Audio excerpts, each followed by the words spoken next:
sailor thinks that he's traveling around the Earth this way, when in effect he's traveling around the Earth this way. They began flying it around the world, from Abu Dhabi last year, with stops in India and China, then across the vast Pacific. Does running around your neighborhood prove that the neighborhood is round? Well, why the big secret? People are smart. They can handle it. The person is smart. People are dumb, panicky, dangerous animals, and you know it. 1,500 years ago, everybody knew the Earth was the center of the universe. 500 years ago, everybody knew the Earth was flat. Imagine what you know tomorrow.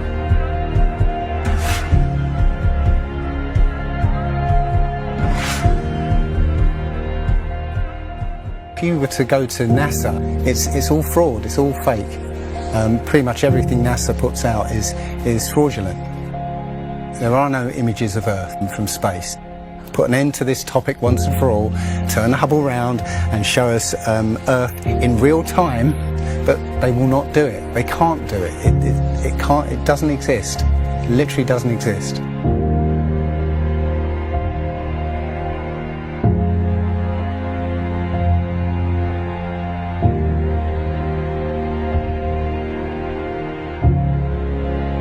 Looking at these images of Earth, including the one they called the Big Blue Marble, which was released in 2002, I think. Zoom into it with Photoshop, you'll see where they've used the clone tool in Photoshop to take a picture of one of the clouds and stamp it in various places around the picture. They got lazy. If the Earth is 25,000 miles in circumference, there must exist a curvature drop of 8 inches times the mile when you square the mile. 1 mile means there should be an 8-inch curvature drop. 2 miles, 2 times 2 times 8 is 32. That's 32-inch drop. 3 miles would be a 72-inch drop. And this would exponentially continue. Here's the longest bridge in the world. The Danyang Kongchong Grand Bridge in China, 102.4 miles long. There should exist nearly 7,000 feet of curvature drop in that bridge. 7,000 foot curvature drop. Do you see it? It ain't there. Look at the horizon. It's flat. I was an airline pilot for Delta for 26 years. A pilot's primary flight instrument is his artificial horizon, which he has to be maintained level to keep from climbing and descending. From a cockpit, weather permitting, I could see hundreds of miles in all directions, viewing cities connected by roads across the flat plain as far as the eye could see. Nothing ever leaned. If a pilot is flying around the curve of the Earth, then he should be dipping the nose down every 5 minutes. He should be dipping the nose down to stay around the curve. That's absolute proof that a plane flies over a flat surface rather than a curved one. But I went to the manufacturer of the artificial horizon, and they confirmed to me that it's completely mechanical. Nothing electronic in it whatsoever. So it's literally just a gyroscope that can freely move.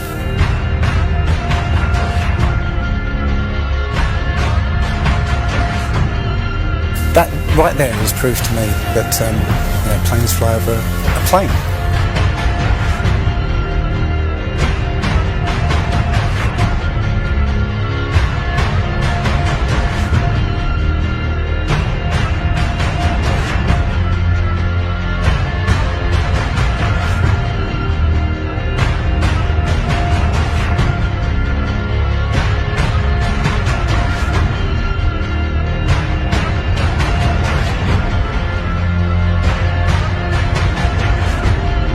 Flat Earthers, it's time.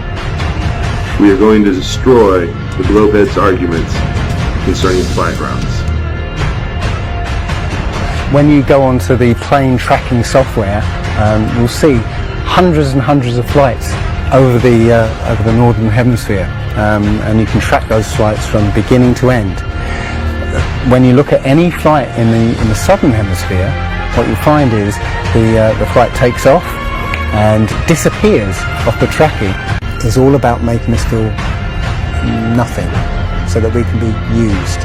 If everybody realised how special we all are, how unique every single life is, then this whole world would change overnight. We wouldn't allow ourselves to be used by this cabal. You want to put something in context. If you want to do something with $3.5 trillion, you can do whatever you want. Whatever you judge to be important to the profile of the nation that you are trying to just build and to sustain. Is the earth flat or round? It's round. Okay, now let's see. How do we go about proving that? Go to the seashore. Go to a seashore. Watch as ships sail away. They don't disappear all at once. No, first, the bottom will disappear. See, the bottom of the ship is gone. Now we can see midway up, and then the whole thing disappears. Now, ships came back. They didn't fall off the table. So people realized that the world is curved. I mean, it's a big curve, but it's curved. So, the process of testing claims, the world is flat, the world is round, is what we call science. Now, if you have a claim that can't be tested, that's what we call pseudoscience. Extraordinary claims require extraordinary proof. Extraordinary claims require extraordinary proof. Boats don't disappear over the curvature of the horizon. Boats disappear due to perspective. All you have to do is go to the beach, watch a boat disappear from your eye, and then whip out your telescope, your binoculars, or your high-powered zoom on your camera, and you can pull the entire boat right back into view. Whole mass and all. Yeah, that's right. You think the boat disappeared? Just whip out your telescope, your binoculars, or your zoom camera. You bring the entire boat back into view, completely debunking everything Coy just told you. And here's my video proof.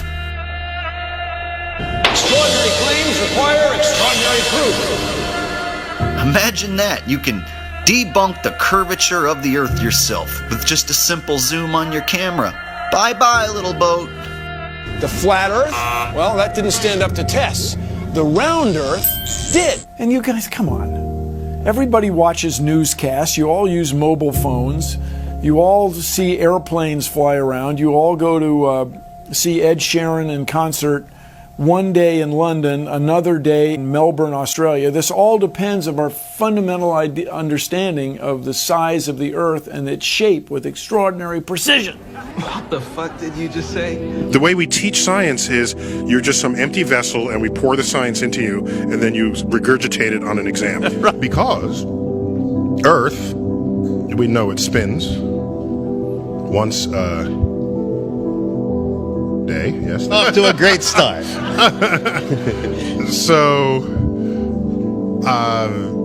you spin, when you spin pizza dough, it kind of flattens out. It gets wider in the middle. And so Earth, throughout its life, even when it formed, it was spinning.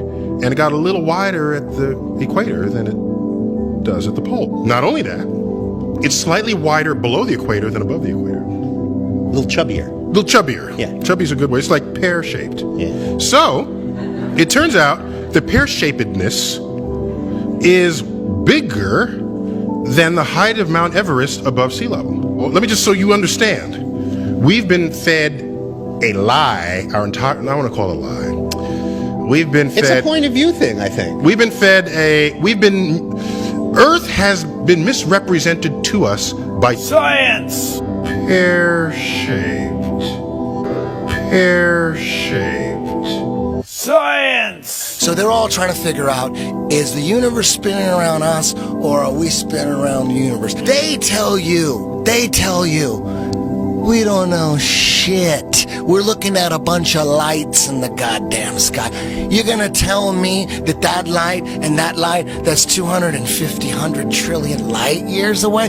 How the fuck did you figure that out? And you learn. Well, don't they have an explanation for that shit? No, exactly. That's what what you just said right now. What you just said now is what everyone's natural reaction.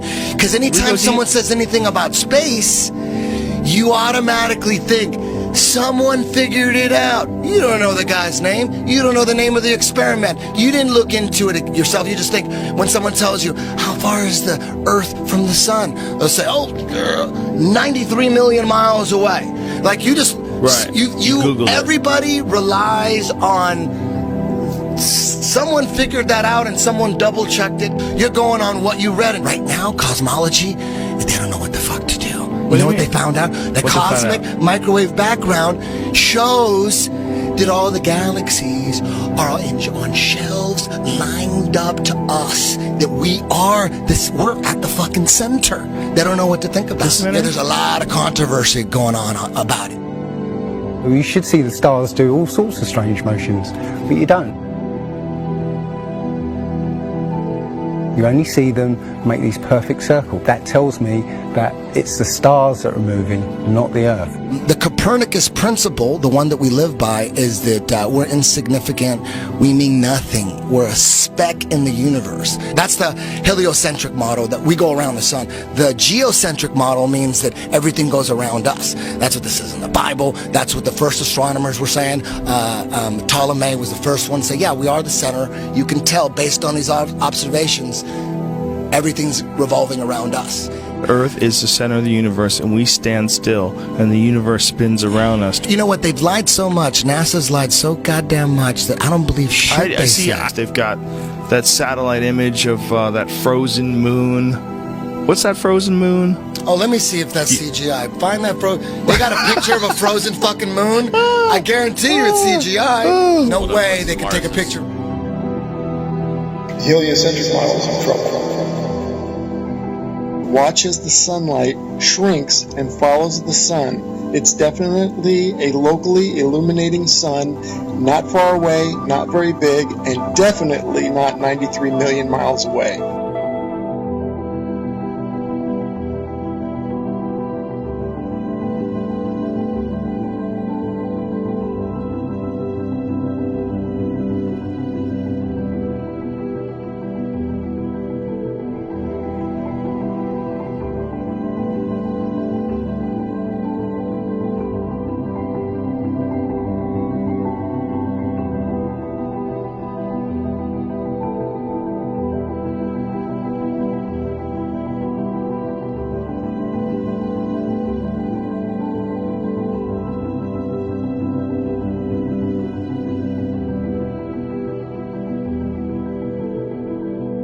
There's a place in Bolivia called Salar del Uyuni, which is a salt flat.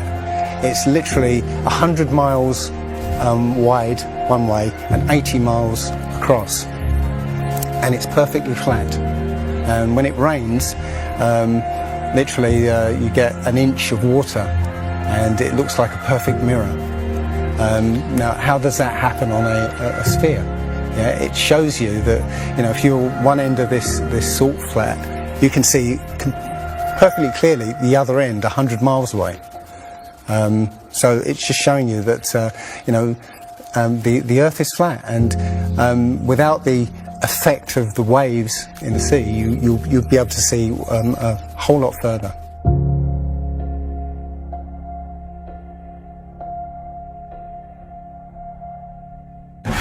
Took a picture across the Great Lakes from Michigan and was able to see, I believe it's Chicago, which he shouldn't have been able to see. And the television station basically said it was a mirage. I found this photo, Grandmere State Park. This is from Joshua Nowicki, and what you're seeing here is a mirage. We typically would not be able to see this from the Lake Michigan shore. We talked about this last night.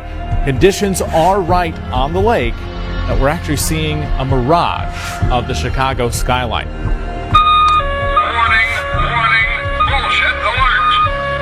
Very interesting here. Here's what's happening. This is a good example of a superior mirage. So Joshua was on the Lake Michigan shore. He was looking towards the west, and Chicago's beyond the horizon, should not be able to see it. However, with the right conditions, we have an inversion. We have cold air near the cold lake water and some relatively warmer air above it. This will bend the image of that skyline back towards the viewer. And so typically we would not be able to see this. This image would be viewable from much, much higher in the sky.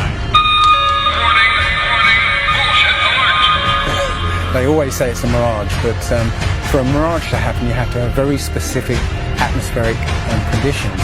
It's not a mirage, it's simply that you're looking across a plane.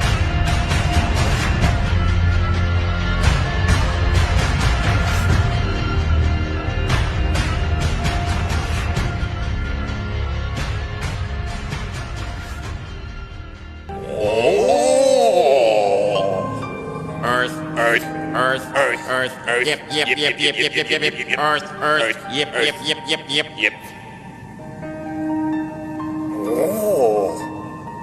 Earth. If you start here and you go around long enough in the same direction, you wind up in the place you started from. Yes, Thomas. Why don't we fall off when we walk underneath, Miss Sarah? Because of a force called gravity. What does gravity look like? Gravity is something we can't see, but we know it's a great invisible force that keeps us all here on Earth. It's a natural force that keeps us all from flying off into space. We were always told that the world is flat. You are told right. Don't listen to her. I've been patient with you, Sarah. Lord knows I've been patient, but now your words have revealed you. The law of gravity was discovered by Sir Isaac Newton in 1687. That's almost 200 years ago, Uncle Evan. But there is only one law. The law of God. What is gravity? You have no idea. Okay, next question. Wow. No, here's the difference. We can describe gravity. Okay. We can say what it does to other things. We can measure it, predict with it. But when you start asking, like, what it is, I don't know. Einstein, in an Einsteinian answer, we would say gravity is the curvature of space and time. And objects will follow the curvature of space-time, and we interpret that as a force of gravity. That's probably the best answer I can give. What? You know how everybody believes the world is flat, like a pancake? Well, they're all wrong. The world is actually round, like an orange. The world is an orange. And? Well, that's it. It's a great idea. It's one of my best ones. Yeah, but what kind of orange? Is it a navel or a juicer? What? Look, just sleep on it. In the morning, the idea will come to you again, and you won't even remember where you got it. Get it? Got it. Good. I must say, I really thought you'd catch on to this a little quicker, Copernicus. What? My name's not Copernicus. I'm Charlene Sinclair. You're not Copernicus? This isn't 16th century Poland? Oh boy, I screwed up. How do you brainwash? You repeat the same thing over and over again. You know if somebody's resisting the concept, if you keep fucking repeating it, they'll incorporate it in their brain. Since you were a kid, you've seen this, but you've never seen it from that point of view. But your brain has three-dimensionalized. Oh yeah, that's the Earth. How? Through repetition. Let's just all get on our hands and knees and wait for a scientist or an astronaut to come along, or Neil deGrasse Tyson. I won't change my mind, because I don't have to. Because I'm an American. I'm dug in, and I'll never change. Mac, look, you're wasting our time. You're not going to get us to not believe in evolution. And why is that? Because the smartest scientists in the entire world all agree that it's real. I'm glad you brought that up. Mr. Reynolds, these were all the smartest scientists. Only problem is, they kept being wrong! Oh, this is insane, you fool! I'm a fool because I have more faith in the saints that wrote the Bible? Yeah, because you just read the words of a bunch of guys that you never met, and you just take it on faith that everything they wrote was true. And what makes you think what your scientists are writing is any more truer than my saints? Because there are volumes of proven data, numbers, you know. Figures! Have you poured through the data yourself? The numbers? The figures? Well, no. No. Oh, interesting. So let me get this straight, Mr. Reynolds. You get your information from a book written by men you've never met. And you take their words as truth based on a willingness to believe, a desire to accept, a leap of, dare I say it, faith? Come on. Look, I mean, I don't even know how I'm supposed to respond to that. Like, come on. I rest my case. Matter tells space how to curve. Space tell... Did I get that right?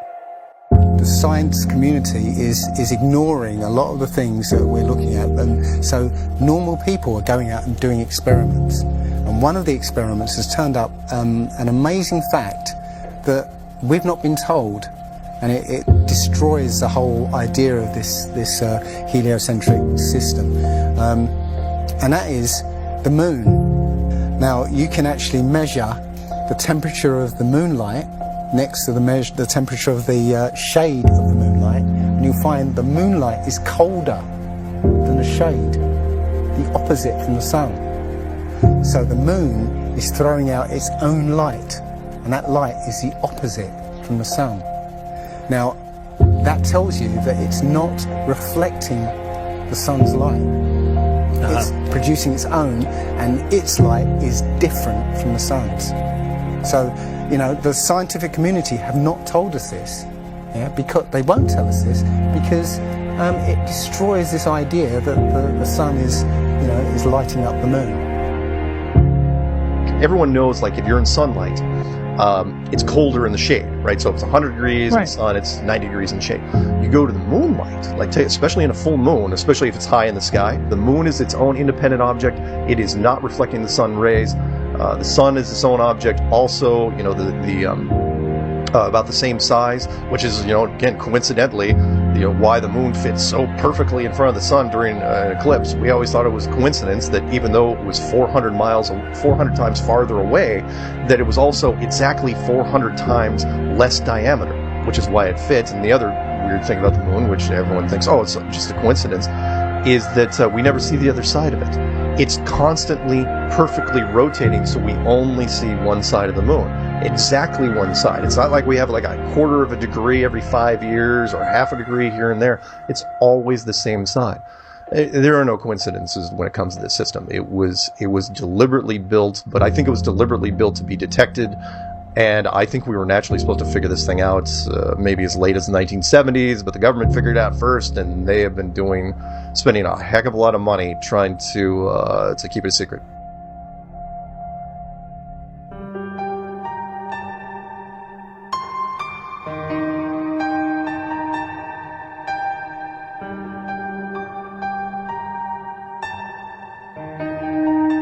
When I look at the people who signed the Antarctic Treaty, and all the nations that were down there doing whatever they were doing signed a treaty, and I believe it was 1958 or somewhere thereabouts, saying, nope, nobody can stake a claim to Antarctica, and if you're going to go down there, you can only go down there for scientific reasons under carefully restricted guidance, but it's not a free-for-all. Nobody can just, hey, I'm going to go check out Antarctica and do a high jump of my own. No, can't do it. It's the only treaty that's all these countries have signed and never broken and completely agreed on. It's the only one. What treaty is there that everybody's agreed on? We're being kept away from it for a reason. They have some scientific bases there, and literally it's controlled by the military because they don't want you finding out what's beyond. During 3 voyages lasting 3 years and 8 days, Captain Cook and crew sailed a total of 60,000 miles along the Antarctic coastline, never once finding an inlet or path through or beyond the massive glacial wall.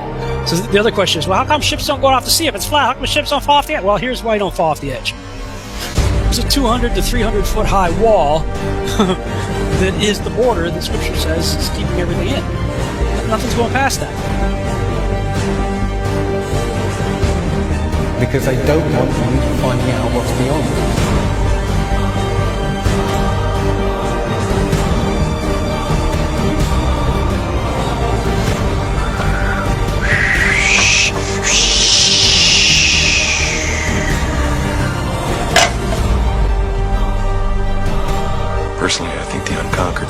face is the only one worth scaling. It's a 20,000-foot sheer wall of ice, but that's never stopped me before. Risk? Of course I'm aware of the risks. Thank you for your concern. Now, how come in all these ball pictures, man, you can see all the continents pretty much, and there's just a little bit of clouds here and there. Man, it's like some of these pictures, like there's some where they show the Earth at night, and you can see all the lights and stuff. It's like, you're telling me the entire continent didn't have clouds? The entire fucking continent, like, you can see Africa and all these lights and all this stuff, like, you know, if you turn on your porch light, I guess you can see it from space, apparently. And it's like there's no clouds in some of these pictures. And they spelled out the word sex, right, recently, probably a few months ago, in one of the clouds. But, you know, if they do their research, they say, well, those are composites. And I said, well, how come they copy and paste the clouds on some of these? And they use the same cloud form. Like, if you're going to make a composite, but you shouldn't be copying and pasting clouds. That means you're adding stuff that's not real.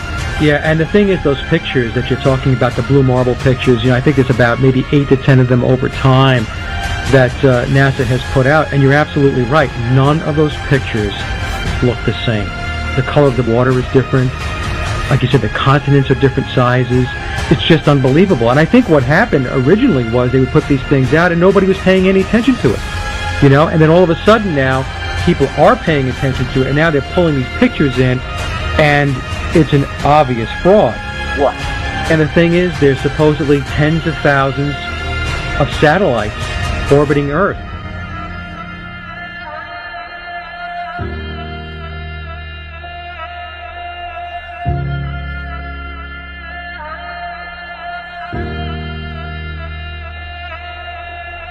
We can't get any close-ups of Earth. We can't get a view of Australia with the buildings upside down.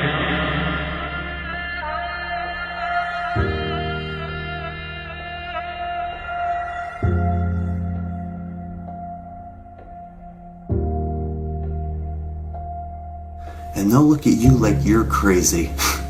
But really, you're the sane one for asking real questions.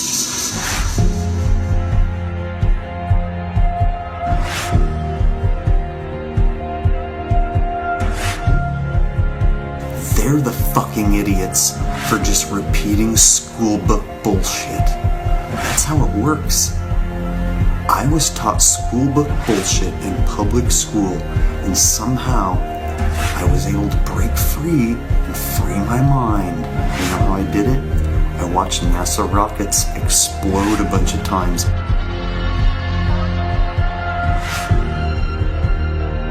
Fly off sideways and not go to space. If you watch the trajectory of the space shuttle, it doesn't go straight up.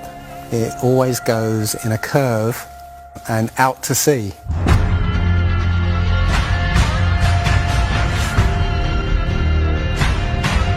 The point is, they actually go horizontal. The space shuttle goes horizontal. It never goes any further up. It goes horizontal, very, very low down in the atmosphere. You know, it's still in the atmosphere while it's horizontal, so it never gets any higher. And it goes out of sight, not because it goes too high, because it goes too far downrange. And they have a plane that's mocked up to look like a space shuttle, it's a jet-powered aircraft. That's it. It's not a glider. It's an aircraft. And that's what they're fooling us, taking billions of dollars in and giving us images and fake planes for that 10 billion, you know, however many billions of dollars it is. What goes up must come down, and literally we have not ever seen anything that has ever gone up and not come down.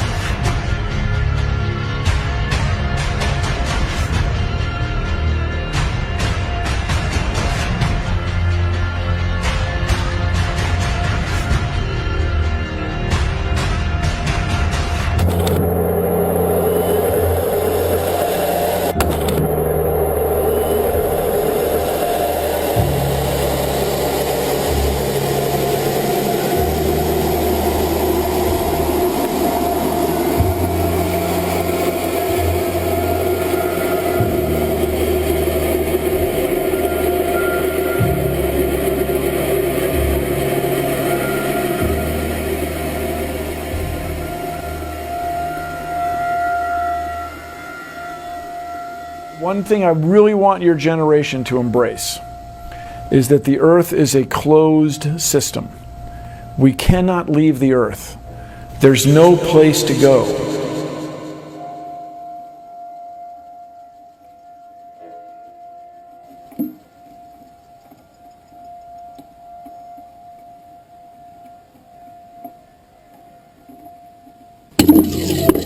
Rockets don't have brakes. It literally stopped. All of that angular momentum from the rotation of the rocket and the linear momentum from flying up just stopped. No, it had to have hit something. What would it hit? If it hit a solid surface, the rocket would have been destroyed, and most likely the camera too, so we wouldn't have the footage, and obviously that's not the case.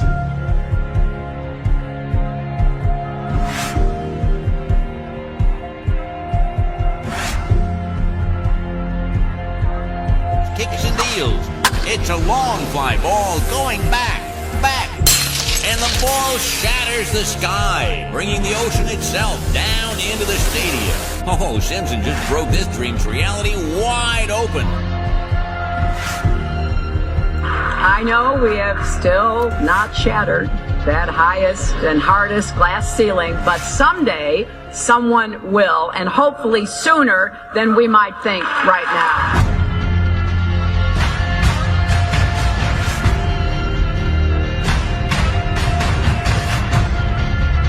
There's no place to go. Although we weren't able to shatter that highest, hardest glass ceiling this time, thanks to you, it's got about 18 million cracks in it. And it may be hard to see tonight, but we are all standing under a glass ceiling right now. People figured out that we were an enclosed system. The more advanced we got, it would be the biggest thought on our minds. That's all we care about. You could make a wildlife preserve 1,000 miles square. All people, all human beings would do is just be knocking on the fence constantly, going, why is this fence here? Who built the fence? Why are we in here? And so on and so on. Why do you think that Truman has never come close to discovering the true nature of his world until now? We accept the reality of the world with which we're presented. Well, why the big secret? People are smart. They can handle it. A person is smart. People are dumb, panicky, dangerous animals, and you know it. 1,500 years ago, everybody knew the Earth was the center of the universe. 500 years ago, everybody knew the Earth was flat. Imagine what you know.